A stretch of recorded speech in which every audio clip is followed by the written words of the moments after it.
الحمد لله رب العالمين، والعاقبة للمتقين، ولا عدوان إلا على الظالمين، والصلاة والسلام على عبد الله ورسوله الأمين،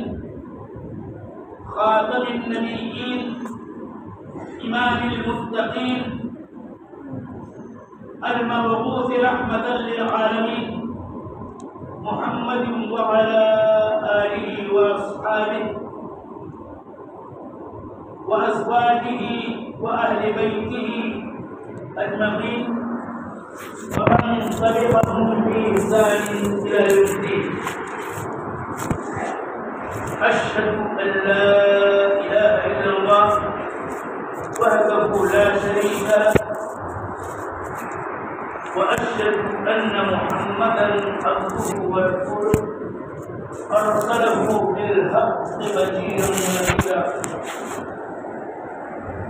أما بعد، فإن رسول الله صلى الله عليه وسلم كما رواه أكثر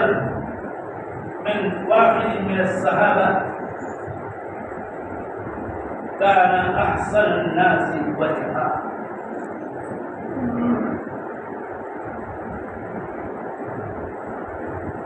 دینی اسلامی بھائیوں اور حاضرین اجتماع، ہمیں اور آپ کو چاہیے کہ ہم صبح و شام اللہ تعالیٰ کی تعریف کے ساتھ اس کی حمد و ثنا بیان کرتے ہوئے اس کی پاکی بیان کریں، اور پاکی کے جو کلمات ہیں اسے ورد زبان رکھیں۔ الحمدللہ، سبحان اللہ کو اپنا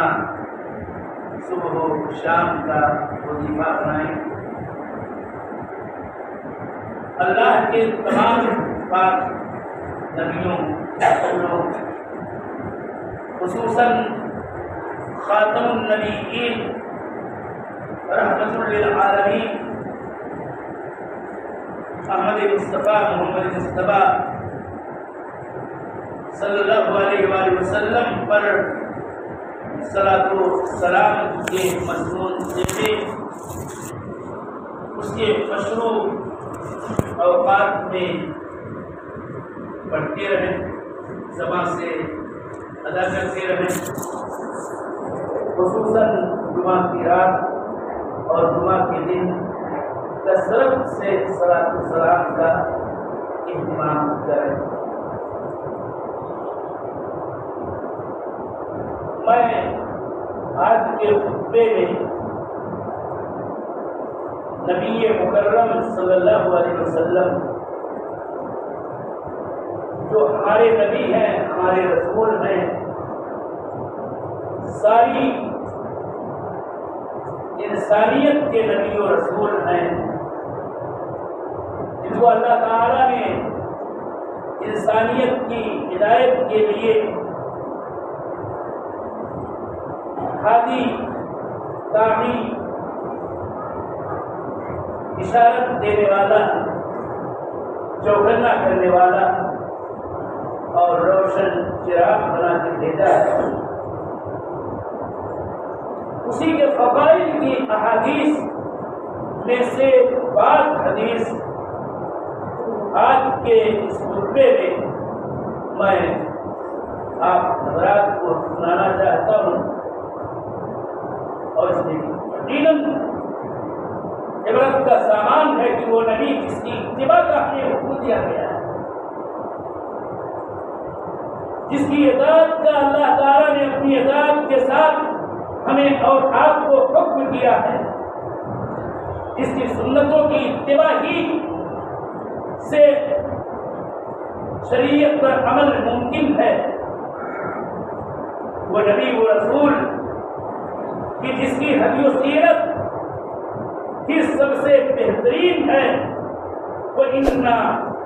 خیر الہدی ہدی محمد، یہ مشہور نبی صلی اللہ علیہ وسلم کے خطبے کے کلمات ہیں،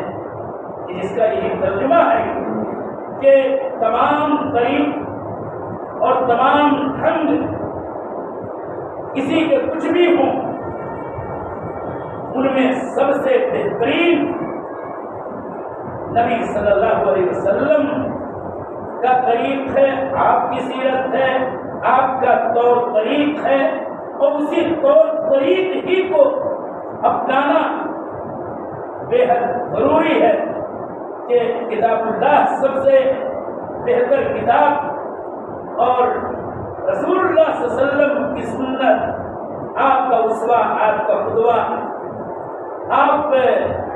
کا طریق سب سے بہترین۔ اس لیے ہمیں اور آپ کو چاہیے کہ نبی مکرم صلی اللہ علیہ وسلم کی ذات و صفات کے بارے میں ہمیں معلوم ہو کہ آپ تھے کیسے۔ یہ بات میں نے بتائی ہی کہ بے شمار خوبیوں سے اور بہت ساری فضیلتوں سے اللہ تعالی نے ہمارے نبی، ہمارے رسول خاتم النبیین صلی اللہ علیہ وسلم کو نوازا۔ آج میں وہ حدیثیں آپ کو سنانا چاہتا ہوں، بات جن میں نبی صلی اللہ علیہ وسلم کے سراپا، آپ کے حلیہ و قامت، آپ کے رنگ و روپ کا بیان ہے، اور کل کا خلاصہ یہ ہے کہ آپ بے انتہا خوبصورت سے کانا رسول اللہ صلی اللہ علیہ وسلم احسن الناس وجہا، ساری انسانیت میں، تمام تر لوگوں میں سب سے زیادہ حسین تھے ہمارے رسول صلی اللہ علیہ وآلہ وسلم، کہ جس کو اللہ تعالیٰ نے رسالت النبوت سے سرفراز کیا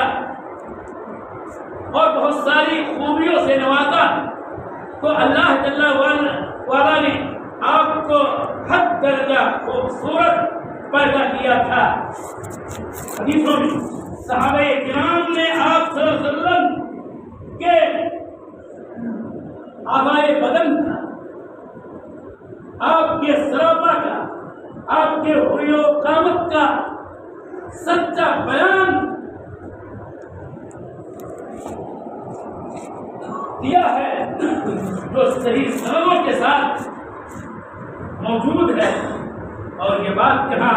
بتاتا کروں کہ حدیث اللہ کے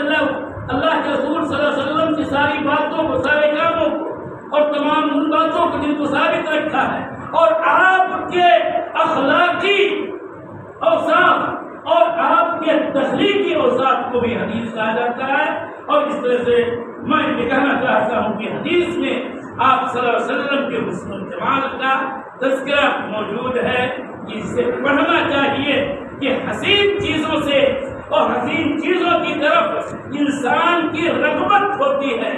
اور اس کے نزدیک محبوب ہوتی ہے۔ نبی صلی اللہ علیہ وسلم کا حسن ہمارے لیے، ہم آپ کے امت کے افراد کے لیے اس بات کا متقاضی ہے کہ اپنے حسین و جمیل اور خوبصورت نبی و رسول صلی اللہ علیہ وسلم سے محبت کریں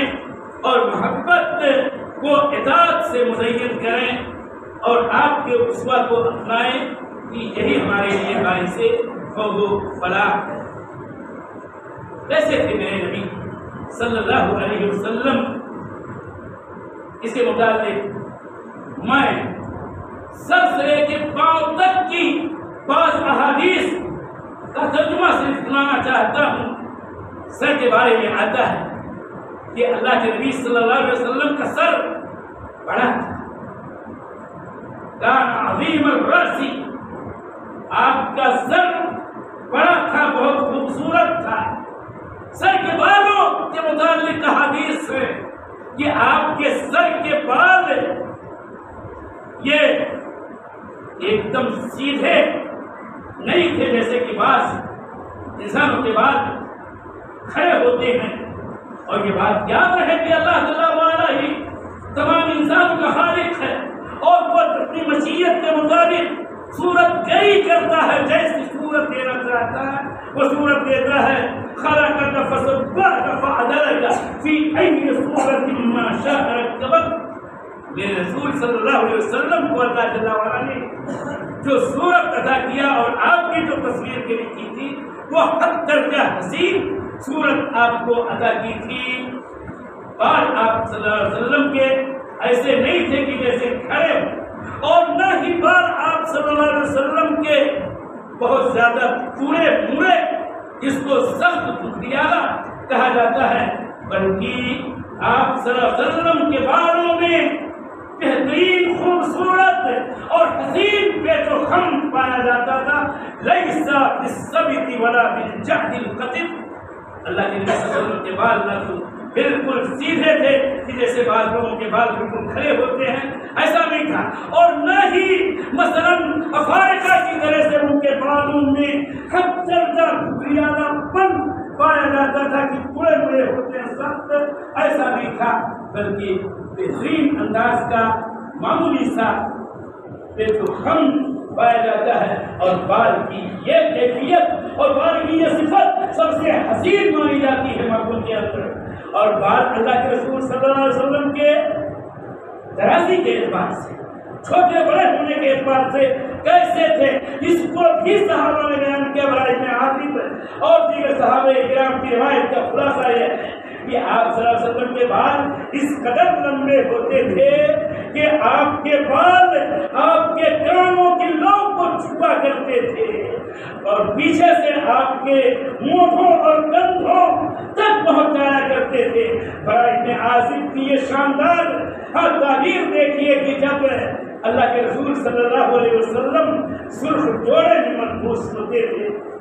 اور آپ کے زلف آپ کے گیسو تو کانوں کو چھوتے ہوئے نظر آتے تھے، ایسی صورت میں آپ صلی اللہ علیہ وسلم سے حسین کوئی چیز میں نے دیکھی نہیں. ما رأيت أحسن في همة في حلة حمراء من رسول اللہ صلی اللہ علیہ وسلم. صحیح روایت یہ جوڑے میں ملبوس آپ ہوتے تھے اور آپ کے گیسو دراز کانوں کے لووں کو چھوتے ہوتے تھے، تو اس سے زیادہ حسین میں نے کوئی چیز دیکھی ہی نہیں ہے. اور حسن کی کاریگری کیا کہنا ہے. مجھے یاد آ گئی اسی بیچ میں وہ شعر سنا دیتا ہوں آپ کو جو حسان بن ثابت رضی اللہ تعالیٰ عنہ مداح رسول صحابہ کرام نے کہ شاعر جنہوں نے اللہ کے نبی صلی اللہ علیہ وسلم کی شان میں منظوم کلمات کہے ہیں وہ محفوظ ہے، حتیٰ کہ حدیث کی کتابوں میں موجود ہے. اس میں آپ کوئی نہیں، اس میں آپ نے کہا تھا آپ کی شان میں آپ کو مخاطب کرتے ہوئے کہ وَأَحْسَنَ مِنْكَ لَمْ تَرَ قَطُّ عَيْنِي وَأَجْمَلَ مِنْكَ لَمْ تَلِدِ النِّسَاءُ خُلِقْتَ مُبَرَّأً مِنْ كُلِّ عَيْبٍ كَأَنَّكَ قَدْ خُلِقْتَ كَمَا تَشَاءُ. کہتے ہیں اے میرے رسول آپ سے حسین میں نے کسی کو دیکھا ہی نہیں، اور آپ سے خوبصورت کسی عورت نے جمع ہی نہیں ہے. آپ کو ہر عیب سے، ہر کمی سے، ہر نقص سے ایک دم خالی مبرہ پیدا کیے گئے. ایسا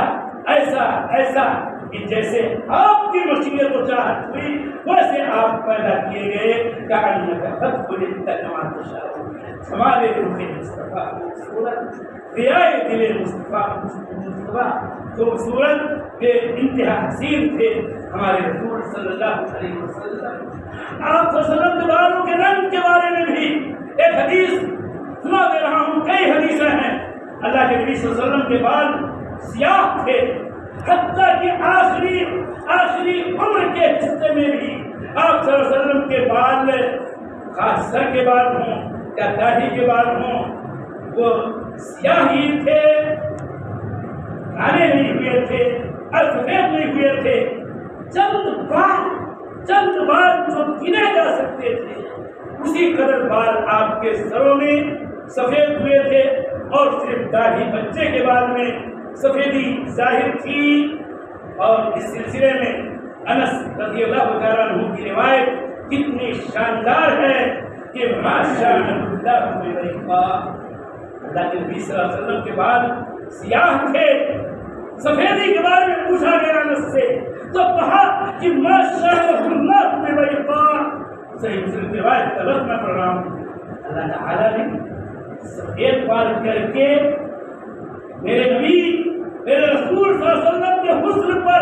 کوئی پٹا نہیں لگایا تھا۔ میں چاہتا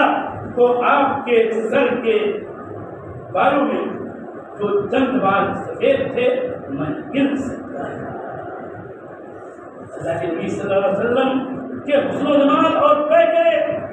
جسمانی کے مطابق یہ حدیث کتنی شاندار ہے کہ اللہ کے نبی صلی اللہ علیہ وسلم کا منہ کیسا تھا،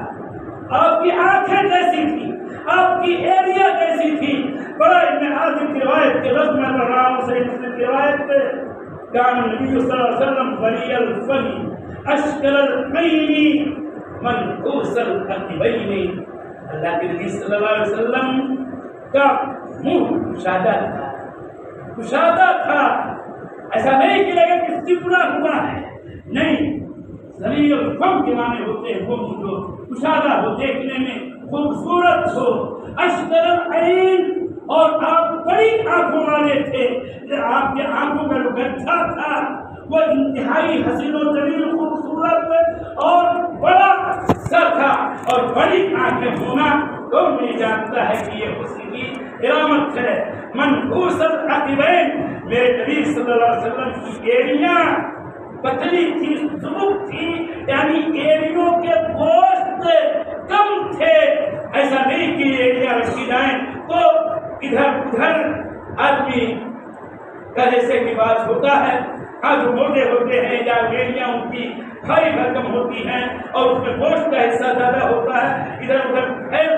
جاتا ہے جب چلتے ہیں اور قدم رکھتے ہیں زمین پر نہیں، بڑی سبک ایڑیاں تھیں ہمارے رسول صلی اللہ علیہ وسلم کی۔ اللہ کے نبی صلی اللہ علیہ وسلم کا رنگ و روپ کیا تھا، رنگت کیا تھی، رنگت و جمال اور قد و قامت کے بارے میں حدیثیں بہت ساری ہیں، میں ان حدیثوں میں سے بعض کا ذکر کر رہا ہوں۔ ایک صحابی بیان کرتے ہیں کہ اللہ کے نبی صلی اللہ علیہ وسلم ازہر اللون، بہت کھلے ہوئے گورے رنگ کے تھے کہ دل و نگاہ اس کی طرف کھینچتی جائے۔ بعض الفاظ یہ ہیں، ابو طفیل رضی اللہ تعالیٰ عنہ بڑے بزرگ صحابی، اللہ کے نبی صلی اللہ علیہ وسلم کو بچپن میں دیکھا تھا، لمبی عمر پائی، سن 100 ہجری میں آپ کا انتقال تھا۔ تابعین کرام میں سے جو ان کے شاگرد تھے وہ ان سے اللہ کے نبی صلی اللہ علیہ وسلم کی سیرت، آپ کی صورت، آپ کے حلیہ کے متعلق سوال کیا کرتے تھے، کہتے تھے اے ابو طفیل رضی اللہ عنہ، کیا آپ نے رسول اللہ صلی اللہ علیہ وسلم کو دیکھا تھا؟ کہاں دیکھا تھا؟ کہا کہ کیسے دیکھا تھا؟ اتنا شاندار تعبیر ہے، کہتے ہیں رأیتہ ابیض ملیح الوجہ، میں نے دیکھا تھا کہ آپ گورے تھے اور پرکشش چہرے والے تھے، ورنہ گورا بھی ایسا ہوتا ہے کہ جو دیکھنے میں اچھا نہیں لگتا ہے، لیکن میرے نبی صلی اللہ علیہ وسلم کا جو رنگ گورا تھا وہ حسن و جمال لیے ہوئے تھا، اور یہ کہ جو دیکھے وہ دیکھتا جائے۔ آپ کا تعارف اس طرح سے ہوا کرتا تھا، صحابہ کرام کے بیچ میں ایک مرتبہ ایک آدمی آیا اسلام لانے کی نیت سے، اور وہ آتے ہی جب اللہ کے نبی صلی اللہ علیہ وسلم کے پاس سے پہنچا، آپ مسجد میں تشریف فرما تھے، صحابہ کرام کے چلوں میں بیٹھے ہوئے تھے، تو آتے ہی پوچھا کہ من منکم ابن عبد المطلب، تم میں عبد المطلب کا بیٹا کون ہے؟ تب صحابہ کرام نے جواب دیا تھا، کتنا شاندار جواب کہ حاضر رجل متقی الابیض،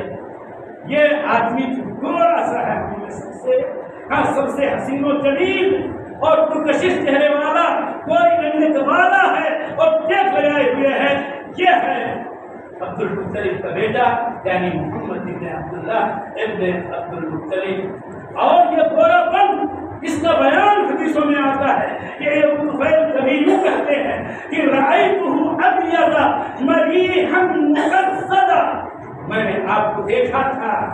آپ گورے تھے، آپ پرکشش چہرے والے تھے